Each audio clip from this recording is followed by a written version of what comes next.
We go now to Arizona Democratic Senator Mark Kelly. He is in Austin, Texas this morning. Senator, it is great to have you back on the program. Thank you. You just came back from Ukraine, and you met as well with President Zelensky this week here in Washington. Can Ukraine count on that $20 billion that President Biden is asking Congress for? Well, Margaret, thank you for having me on. This was my second trip to Ukraine. I went in April. I had the chance to meet with commanders, U.S. military commanders, Ukrainian, Polish. The aid that we are giving them is critical. If this was to stop, they would lose and Putin would win. So I am, motivated to get this done in the United States Senate. There's bipartisan support for this in a CR, providing funding for Ukraine. And we've got to get this across the finish line or this would be a disaster.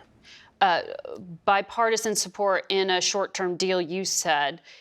Would you vote for a short-term deal if it didn't have Ukraine aid in it? I'm asking you this because the House, there's a problem getting this through. Hey, for years when we've done CRs, they've been bipartisan. Senator McConnell feels like we should continue to support Ukraine. Senator Schumer as well. Working across the aisle in the Senate, we can get this done. The dysfunction in the House is unprecedented. Do you know who really cares about whether or not we fund Ukraine or not and continue to provide the support? It's the Chinese president. This has implications across the globe. I spent some private time with President Zelensky, just this last week and, try to reassure him that this is coming. And if we fail at this moment, there's a chance that a year from now, 2 years from now, we wind up in a situation where we could be in direct conflict with the Russians. We do not want that. CBS has confirmed that President Biden, in his meeting with President Zelensky, said he would provide Ukraine with ATACMS. These are longer-range surface-to-surface missile systems that would allow them to hit behind Russian lines. The Ukrainians have been asking for months for these systems. Whether it's the F-16s or the ATACMS now, are you frustrated at how long it takes for approval to happen for these systems? Yeah, this conflict's been going on for a year and a half now. And in the beginning, we provided artillery, ammunition, eventually HIMARS. F-16s are not like other weapon systems. They're complicated. You have to train pilots. You have to train maintainers. I worked with the administration on that. We've gotten them cluster weapons now. ATACMS is an additional capability. There were some issues we had to work through. They've been, stressing the need for this over a period of time now, and we're at the point that we're going to provide them this capability, and I think it's going to be helpful. What restrictions should there be? Why the apprehension for so long? Well, an artillery shell goes about 18 miles. An ATACMS missile goes about 190 miles. So there was concern where and against what targets would they use them. We don't want this to escalate. But we're at the spot right now where they need an additional capability to maintain some more progress.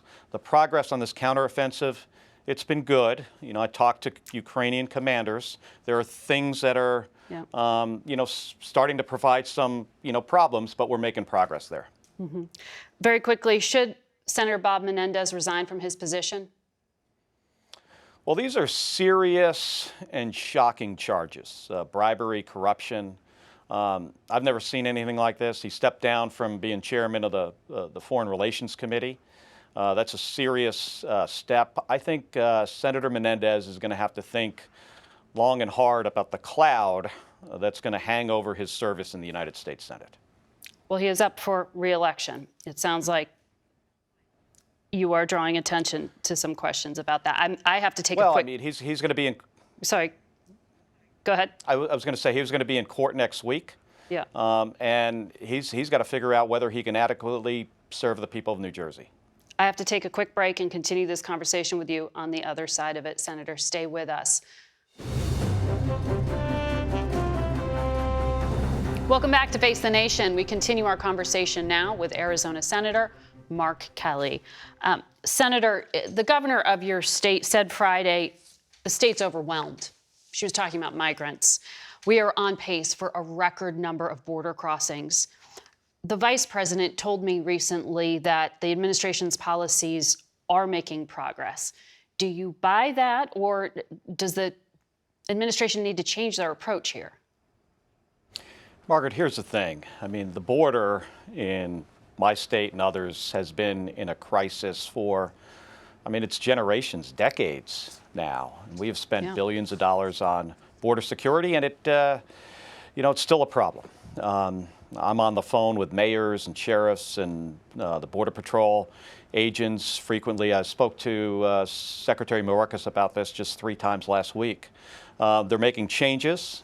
Border security is national security. I'm really concerned about next week and the government shutting down.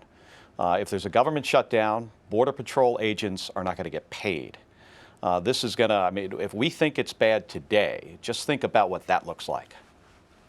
Well, what is the real world impact of that? Tony Gonzalez from Texas was saying, Border Patrol agents, he claims, are being prevented from doing their jobs in the first place right now. And so it wouldn't make that much of a difference. Why do you think practically it really would? Well, Border Patrol agents are on the front line of this crisis. So are sheriffs. He mentioned sheriffs, but we've got thousands and thousands of Border Patrol agents on the border enforcing our laws and also processing, asylum seekers. If they stay home, this crisis will be compounded by an order of magnitude. It's unconscionable to think that Republicans in the House are going to allow the government to shut down under the circumstances we're under today. There's always been bipartisan support for stopgap spending bills.